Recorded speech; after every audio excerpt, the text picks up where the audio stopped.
Good morning. On this very snowy day here in Boston, I wanted to talk about the power of the 7th of Adar, which is today in the Jewish calendar. Now, most people, when they hear about the 7th of Adar, they immediately think of this is a day that Moses was born, and this is also the day that Moses died. So I think Moses gets most of the credit for today. But a little fun fact is that this is not just all about Moses today. This is also the yortzeit of Esther Hamalka, Queen Esther from the Purim story. Now, as you know, I'm obsessed with Purim, and I could talk about Purim forever and ever and ever and think it is one of the holiest days of the year. And I try to celebrate every day during this month of Adar because it's super holy and full of joy. But today, I want to talk about the connection between Moses and Esther, which I don't believe most people talk about. I'm not quite sure why, but it's truly fascinating. So the first thing that's so interesting is that their stories are extremely similar. It's almost like they're coming from opposite ends, which I hope during this little class will start to make sense at the end. Moses starts out totally hidden in the palace in Egypt. Nobody knows he's Jewish. Obviously, as a baby, he's hidden down the Nile River and ends up in the house of the Pharaoh, grows up as an Egyptian and literally the prince of Egypt. Eventually feels a connection to his Jewish brothers and sisters and leads the Jewish people out of Egypt and slavery into the promised land.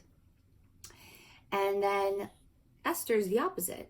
Esther grows up as a Jewish woman, and she is connected to her Jewish brothers and sisters, but finds herself in the palace in Shushan in Persia under Ahasuerus with her identity hidden. Both hidden and revealed or connected to their Jewish brothers and sisters at different points in their lifetime, which is extremely fascinating. Another interesting idea is that both of them didn't want the position. Moses did not want to be the leader and take the Jews out of Egypt. When God came to him at the burning bush, Moses said, they're not going to listen to me. They won't believe me. He chose somebody else. And God basically says, this is your destiny. This is what you have to do, whether or not you want the position. Esther, as well, is a very passive character in the beginning of the Megillah. We don't really hear much from her. It's more we're hearing about her. And then there's a turning point in the story when Mordecai basically tells her that if she thinks that she ended up in the palace for no reason, it's not true. And that she could have a hand in obviously saving the Jewish people. But if she doesn't, then there'll be another way. There'll be another way that the Jewish people will be saved, but that she will perish. And that's her wake-up call. And she ends up, of course, going in front of the king and risking her life and throwing the parties and saving the Jewish people. And I think it's a really interesting idea about leadership. A lot of times we see people in high positions, whether it's in politics, especially in politics, but in a lot of different places. And, people who take those jobs usually want it for their own ego. They want to be front and center. And we learn that those don't always make the best leaders. That the best leaders that we have in Jewish history are the ones who did not want the position. And that's why they truly were for the people, because there was no other reason for them to be there. Another fascinating fact about the Purim story in juxtaposition to the Passover story is that they take place during the exact same time. I know we celebrate the holiday of Purim in the month of Adar on the 13th, 14th, and 15th of Nisan. But when the story was actually taking place historically, it happened in the month of Nisan during the time where we celebrate Passover. And in the Gemara, there's a whole discussion that the fast of Esther took place during the Seder. So the fast was actually really powerful because that was the only time in Jewish history that there really wasn't a Seder. So these stories are definitely connected on many levels. So how do we explain all the connections? Well, it really comes down to the partnership between God and humanity.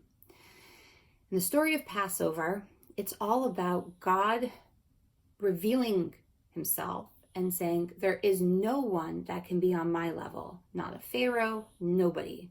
Therefore, in the entire Passover story, it's about God coming down into Egypt and God using his outstretched hand and, being the sole person to take on the Pharaoh and to do the 10 plagues and bring us out of Egypt.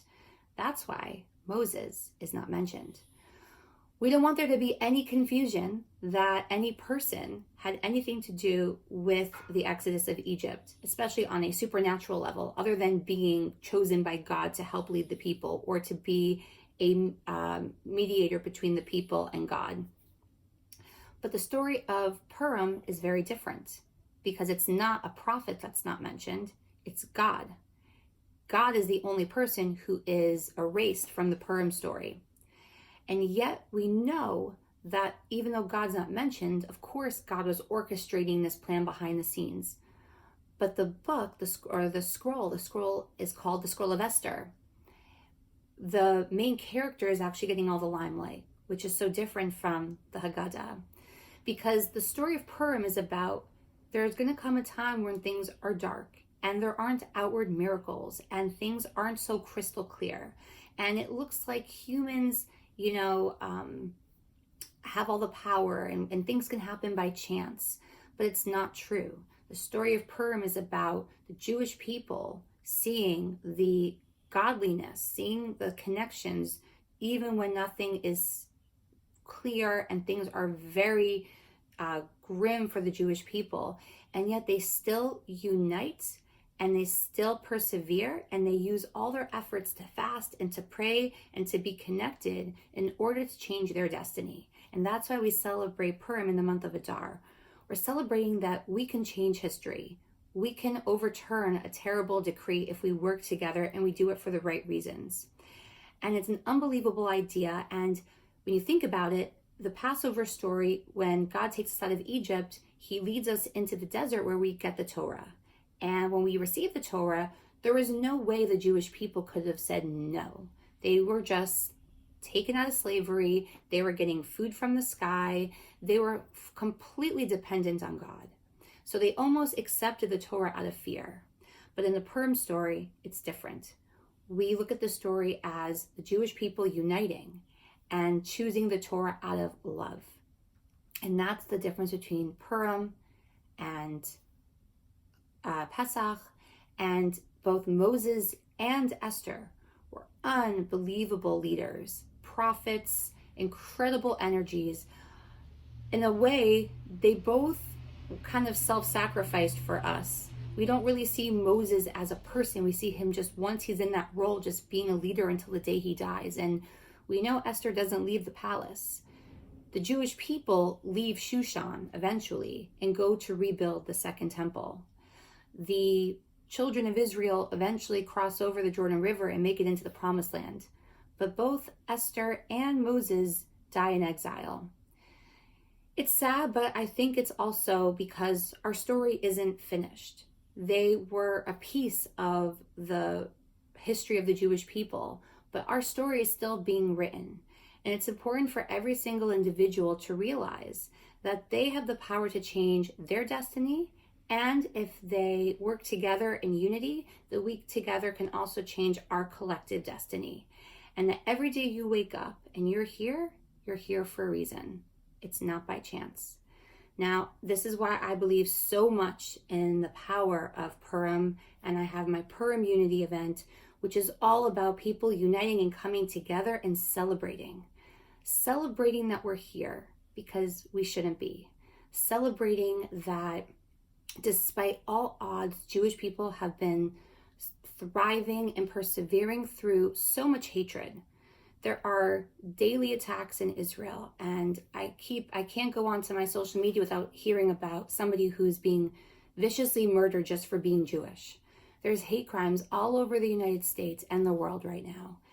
It's not a great climate, but the most powerful tool that we have is to be proud to be here and figure out how to connect to one another and how to celebrate our identity and to pray and to realize that we do have power over our destiny, and we shouldn't just be passive and sit back and see what will be. because as much as there is an energy that controls everything around us, we also have free will, and we are also controllers of our own destiny.